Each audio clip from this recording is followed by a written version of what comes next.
Olá a todos, sejam muito bem-vindos a mais um vídeo aqui do canal. Hoje temos uma entrevista mais que especial com o maestro Carlos Escobar, que tem mais de 30 anos de experiência como professor de espanhol no Brasil. Segredinho para vocês, ele foi o homem que me ensinou espanhol. Seja bem-vindo, Carlos. Muchas gracias. Muchas gracias, Pablo. Antes de começar a entrevista, aquele pedido especial, deixe seu like, ative o sininho e se inscreva no canal. Isso nos ajuda muito a chegar a mais pessoas como você que estão na jornada rumo à fluência no espanhol.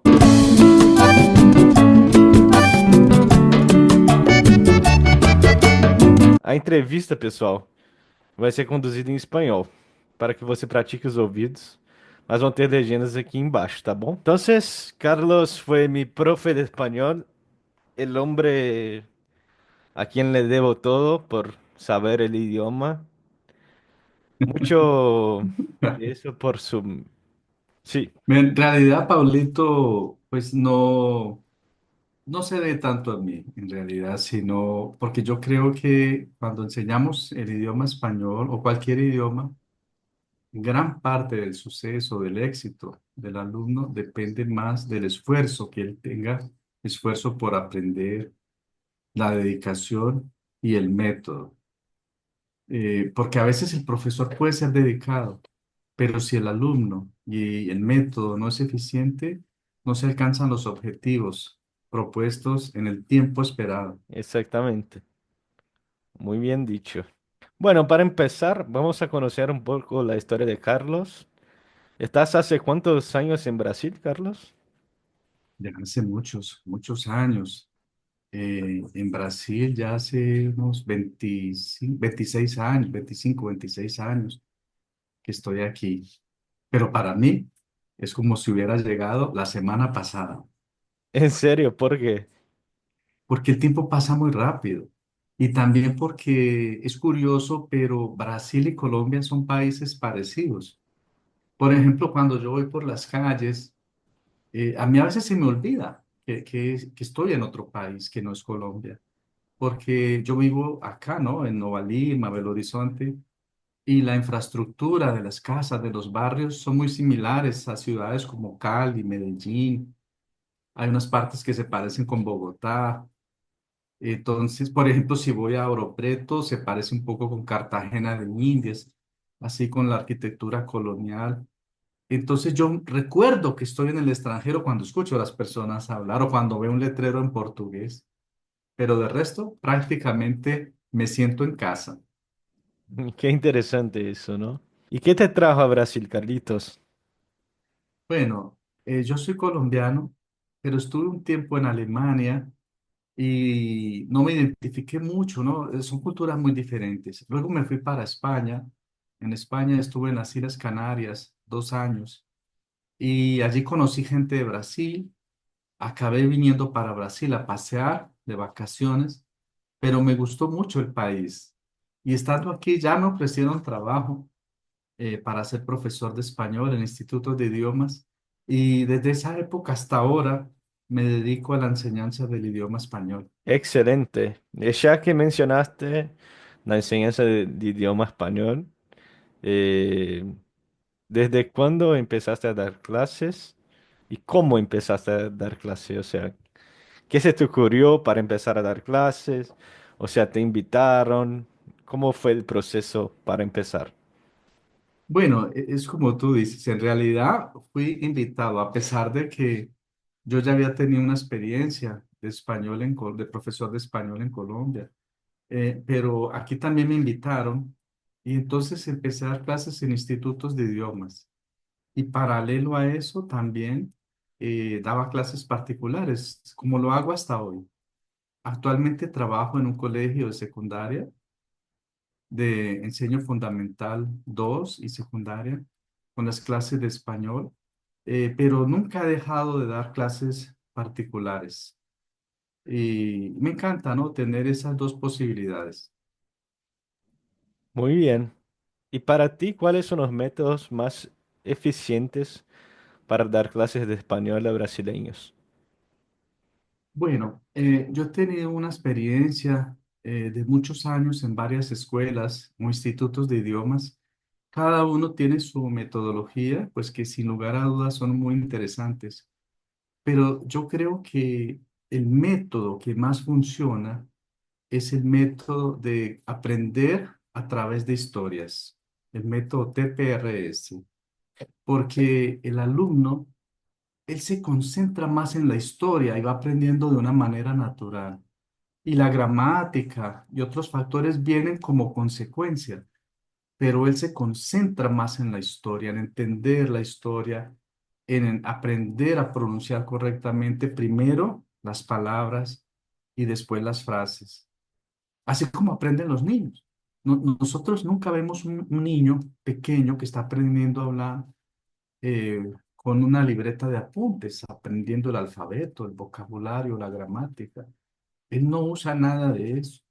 Él aprende naturalmente escuchando, asociando palabras con imágenes, con cosas, con objetos, y después él poco a poco ya va formando frases.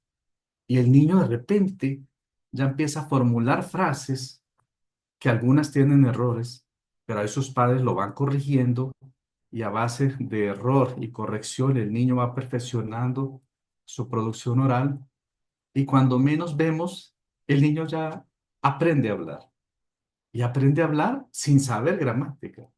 Entonces la gramática viene después. Entonces yo considero que ese método de aprender de forma natural y pues para ya las personas adultas, para hacerlo más cautivante a través de historias, es muy interesante y yo creo que es el método, para mí, en todos estos años de experiencia, considero que es el método que funciona mejor. Como dicen mis amigos argentinos, yo recomparto. Te quería consultar, te quería preguntar, ¿qué tips das para los alumnos que quieran alcanzar la fluidez en el idioma español? Bueno, los tips que yo les puedo dar a los brasileños, a las personas que quieran aprender el idioma español de manera natural, sin que sea de una forma cansativa o agotadora, pero que permita desarrollar un aprendizaje en corto tiempo, es el método que utilizamos con Pablo. Porque ustedes pueden ver que Pablo hoy en día es una persona trilingüe en realidad, ¿no? Porque a pesar de que él no, en este canal de él no utiliza mucho el inglés, pero Pablo habla el inglés, habla el portugués, que es su idioma nativo, y aprendió el español, y ustedes ven que hoy lo habla de manera natural, fluido, como un nativo. Entonces pueden utilizar a las personas que quieran aprender, utilizar el mismo método que usamos con Pablo, que es el método de aprendizaje a través de historias, el método TPRS. Les va a garantizar que aprendan de manera natural, a su ritmo, pero sin plazos muy extensos, porque a veces hay métodos que para que la persona aprenda demora 2 años, 3 años. No, con este método de aprendizaje a través de historias, a partir de 3 meses, la persona ya puede comunicarse y más o menos a partir de 6 meses, la persona ya adquiere un grado de fluidez muy interesante que ya le permite viajar, presentar entrevistas de trabajo, eh, trabajar en empresas multinacionales. No, excelente, excelente. Así es, el método es muy, muy, muy bueno para los alumnos, sean de cualquier nacionalidad, incluso los brasileños, y ha resultado muchísimo con mis alumnos. Ya empiezan a hablar desde muy tempranito. Y Carlitos, ¿tú crees que cuál es la principal dificultad que tienen los alumnos al aprender español? ¿Cuál es la barrera número uno? Sí, bueno, por ejemplo, cuando es clases en institutos, en escuelas de idiomas, una barrera que yo siempre he visto es que los alumnos tienen miedo de equivocarse frente a sus compañeros. Y entonces ellos se bloquean un poco a la hora de cuando el profesor les pide para hablar, para pronunciar, para leer. Ellos se bloquean un poco porque sienten esa vergüenza.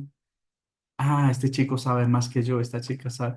No, eso no nos debe afectar, sea en un curso presencial, sea en un curso que compramos online, porque nosotros tenemos, cada persona tiene su propio ritmo de aprendizaje y cada persona va desarrollándose de acuerdo a sus capacidades, desarrollando su capacidad de aprendizaje del idioma español. Y otra cosa que yo veo es que las personas generalmente piensan que el español es muy fácil. Entonces, está muy fácil. Yo casi no estudio porque es muy fácil y en realidad no. Son dos idiomas totalmente diferentes. Entonces, es necesario estudiar el español, especialmente cuando yo tengo planes, por ejemplo, de trabajar en una empresa o yo tengo planes de hacer un intercambio estudiantil o recibir una beca de estudios, ¿no? Que en portugués es una bolsa de estudios que me exige que yo tengo que presentar un examen de proeficiencia, o si yo voy a pasear con mi familia a países hispanos y yo quiero poder comunicarme con las personas que conozco a través del camino, durante el viaje. Entonces, los principales tips son esos. No creer que es un idioma muy similar y dedicarse, estudiar con disciplina y tener paciencia. Porque un idioma no es algo así que nos inyectamos en la vena y aprendemos, como es tan fácil, pensamos que es tan fácil, aprendemos en un día, no toma su tiempo, pero con el método de aprendizaje a través de historias, en 3 meses ya la persona ya logra tener un buen grado de comunicación. Excelente, muy buenos tips. Me gustó mucho eso de lo que dijiste, que los idiomas no son algo así que inyectamos en las venas, porque es así, la realidad es esa. Sí, porque es verdad, inclusive, pues durante estos años de experiencia, yo le he dado clases a ejecutivos de empresas multinacionales que ellos han pasado por ese problema. Ellos pensaban que un idioma se aprendía rápido y entonces no se preocupaban por estudiar el español. Pero a veces esos gerentes de las empresas o directores eran direccionados para administrar o gerenciar una filial de la empresa en un país hispano, por decir en Colombia, México, Argentina, Uruguay o Chile, y les daban un plazo de un mes para aprender lo más que pudieran, porque ellos no sabían, pero ya habían sido designados para ir a trabajar a esas empresas. Y entonces ahí venía el gran problema, el gran desafío que era cómo aprender el idioma en un mes. Entonces, por eso yo le digo a los alumnos, no esperen a pasar por una situación así. Prepárense, porque si la situación surge, ustedes ya están preparados con una carta bajo la manga y ya saben el idioma, que eso inclusive les abre muchísimas puertas en el campo laboral. Y otra sugerencia, otro tips que yo le doy a los alumnos es aprender con canciones, aprender con música, aprender con películas. Hoy en día en los programas de streaming hay muchas opciones que nosotros podemos aprovechar. Ustedes pueden ver, por ejemplo, sus miniseries favoritas. Basta colocar el audio en español. Primero se coloca el audio en español con las leyendas, porque así en las leyendas en portugués, porque así nosotros vamos, nuestro cerebro es una máquina extremadamente eficiente y entonces va a escuchar el audio en español, va a leer en portugués y va a hacer la comparación. Después de un tiempo, ponemos audio en español con leyendas en español. Entonces ya comienza a hacer la asociación de los sonidos con la grafía. Y después, más adelante, ya retiramos las leyendas y dejamos solamente el audio porque eso nos desafía ya a entender sin necesidad de leer. Y las canciones también, pueden buscar sus canciones favoritas o, por ejemplo, hay canciones en español que tienen su versión canciones en portugués que tienen su versión en español. Entonces es muy divertido cantar tu canción favorita que la conociste toda la vida en portugués, de repente ya la piensas a cantar en español. Y mira, vas a tener mucho suceso, muchos éxitos en los karaokes, en las fiestas familiares y con los amigos. Total, total, total. Practicar con canciones es muy bueno y me ha ayudado mucho. Me acuerdo que cuando empecé a aprender español. Me gustaba mucho Soda Stereo, eh, me gustaba mucho Maluma, me gusta Maluma hasta hoy y sí, nos ayuda un montón. Piso 21, que es colombiano. Hay Sí. hay muchas, como yo dije en el primer video, hay mucho contenido de calidad en español, ¿no? Tanto Exacto. películas como series, como canciones. Y ahora, para finalizar, ya que estamos hablando de canciones y películas, quisiera que tú nos recomendaras una película colombiana, y la que sea tu favorita. Bueno, pues películas de ese género del cine, puede ser una miniserie. Puede ser, por ejemplo, Cien años de soledad, que se estrenó recientemente en Netflix. Cien años de soledad, a mí me gustó mucho la producción cinematográfica de la miniserie y también el libro. Recomiendo que las personas lean, si es posible, primero lean el libro y lo lean en español para que desarrollen mucho vocabulario, mejoren su ortografía y después sí puedan ver la película, la miniserie, perdón, la miniserie. Son capítulos realmente cautivantes, cautivantes. La historia de Arcadio Buendía es fascinante y me gusta. Yo la vi y de vez en cuando vuelvo y repito los capítulos porque me cautiva mucho, ¿no? La forma como ellos fueron mostrando la evolución de la familia y cómo iba mudando la escenografía también de la casa, del pequeño pueblo de Macondo. Realmente es un realismo mágico que fue llevado a las pantallas gracias a la increíble y espectacular capacidad narrativa que tenía Gabriel García Márquez, que pues como de una vez les recomiendo el libro, ¿no? Cien años de soledad, que también es mi libro preferido. Gran nombre, Gabriel García Márquez. Yo tuve la oportunidad de ir a su museo allá en Bogotá.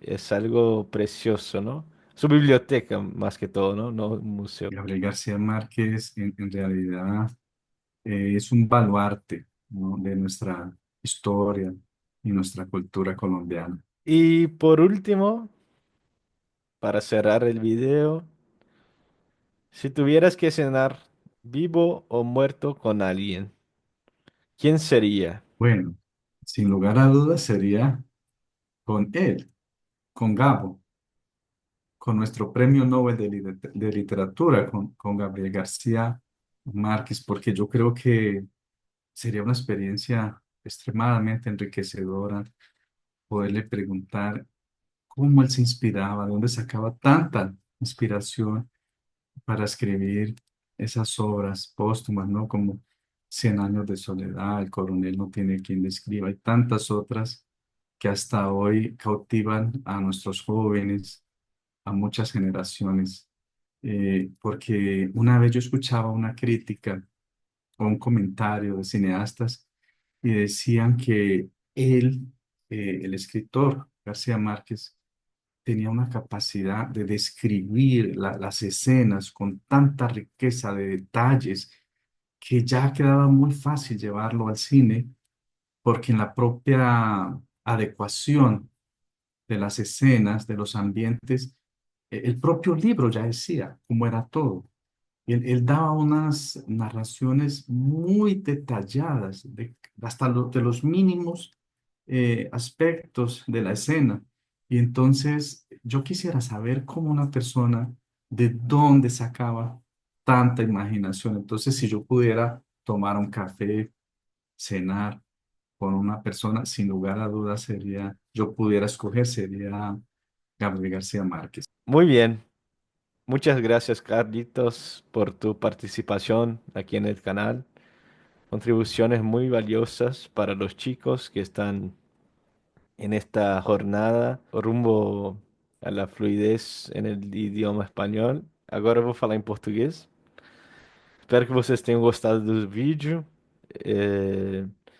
Mais uma vez eu peço que se inscrevam aqui no canal, deixem seu like e vamos ter mais vídeos assim de qualidade, outras entrevistas com outros professores, com alunos. É só você ficar ligado aqui no canal, tá certo? Muito obrigado. Muchas gracias a todos ustedes, que la audiencia de Pablito. Gracias a ti, Pablito, por la gentileza de invitarme a tu canal.